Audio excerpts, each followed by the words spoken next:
kodwa engifuna ukukhuluma ngakho namhlanje ukuthi ungubani uShembe, ngoba yinto okuhamba ngezikhathi isidide, ikakhulukazi thina mhlawumbe siyizalo yaleli bandla sitholakala sesiseyindaweni eziningi,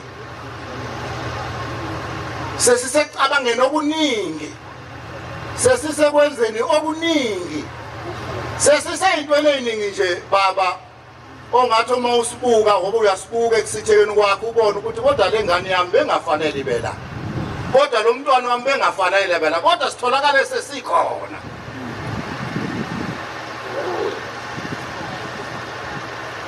Baba Nyazi bezulu, uNkulunkulu wethu awukhamuke emhlabeni, singakwenzela i-birthday party kodwa ukhamuke emhlabeni.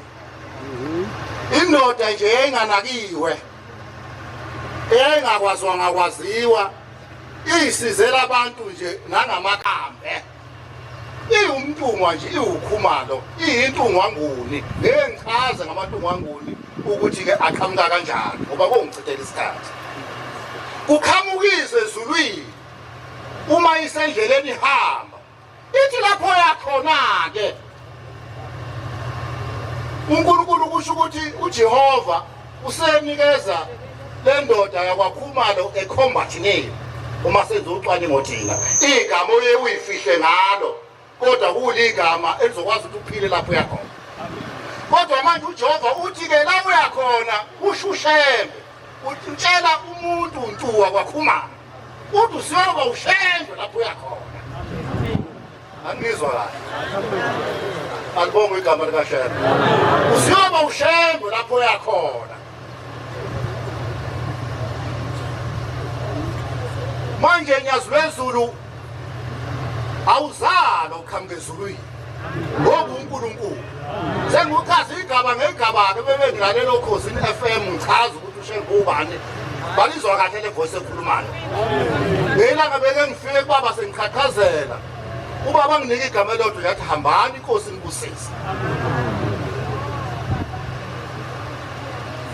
Ukhamuke ezulwini kodwa ngoba uNkulunkulu ngeke abe semhlabeni nimbone, abe phakathi kwenu, akhulume nani, aniphulukise, anike lonke nikufunayo. Uma ize uqhamuke isimo sikaNkulunkulu ngqo, uyayiguqula angene enyameni azalwe. Ucabanga ukuthi wena kusho ukuzalwa wangempela, kanti kuhlo yena usehlile uNkulunkulu wabasemhlabeni.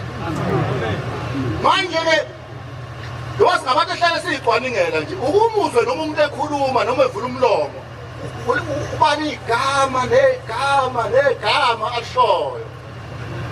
Mvangele gwabeni ubani igama, ungasikhathi ubani igama negama alishoyo, ebese ubona lo muntu ngokuba semhlabeni nakokuzalwa enyameni usebona ukuthi unyazi nalo luwumuntu.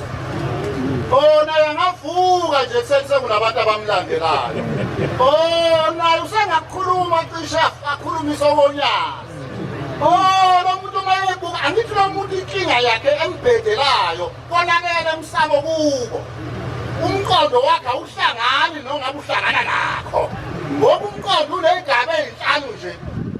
Ukhona ingxenye yokuchopha ukuthi ucelebrate. Ukhona ingxenye yokuchopha ukuthi ucelebrate.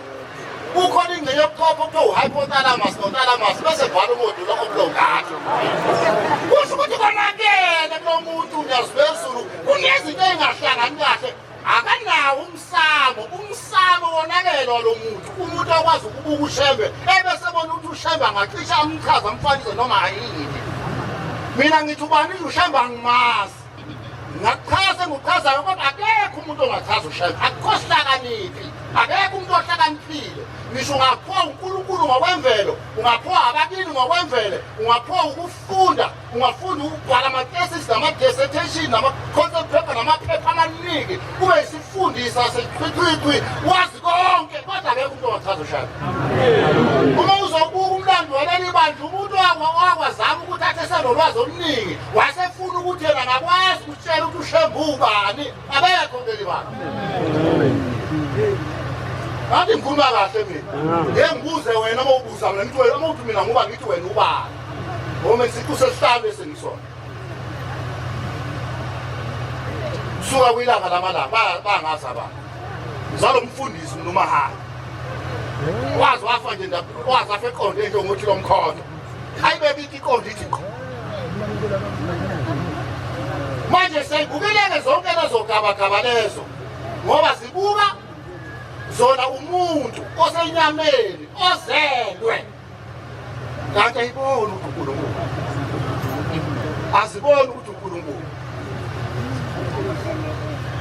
uJehova uma ehlezi labo abazokwazi umlando bathohleze shishe nqede uJehova uma ehlezi wabona into eyenzeka uma sekudabuka umhlaba wahamba sebeqalile abantu sebesukile kuye siyazi ukuthi umuntu uyizigaba ezintathu kunomuntu inyama skin kunomuntu igazi blood kunomuntu umphefumulo spiritual umuntu uyizigaba ezintathu noNkulunkulu uyizigaba ezintathu isigaba sikaNkulunkulu sesithathu kwelesehlezi naso la esithi happy birthday kusona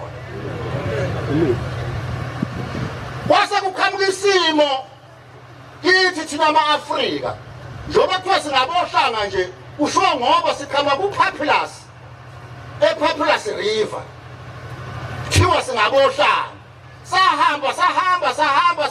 sahamba unyazo lusithwele ngale nto lena bebethi abanye isihlengela abanye bathi abantu isilulu wawungangeni esilulwini uma uvuma izono zakho wayishiye ezinye basasigembekeke usale angengizwana kahle wawungangeni wayesekhona khona lapho ubushembe wayesefika usathane ngesikhathi sisuka lapha samba waqala ukufika sesisesudeni lokho kuthi South Sudan namhlanje ngikhuluma ngoshembe njalo wasefika usathane wazama ukukuthatha okunye kwethu kwaba okukasathane kodwa usathane wayithumela isizwe esasithatha ngathi thina sihlakaniphile engathi isizwe sazi inkolo kanti isizwe singayazi inkolo yase-Afrika inkolo kaShembe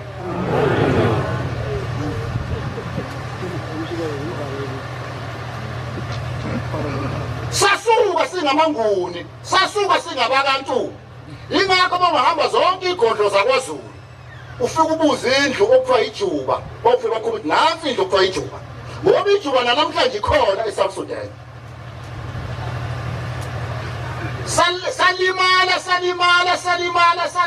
salimala wayesebona uNkulunkulu uthi hayi uJehova hayi uNkulunkulu wokuchaza ngelinye ilanga ngumehluko phakathi kaJehova noNkulunkulu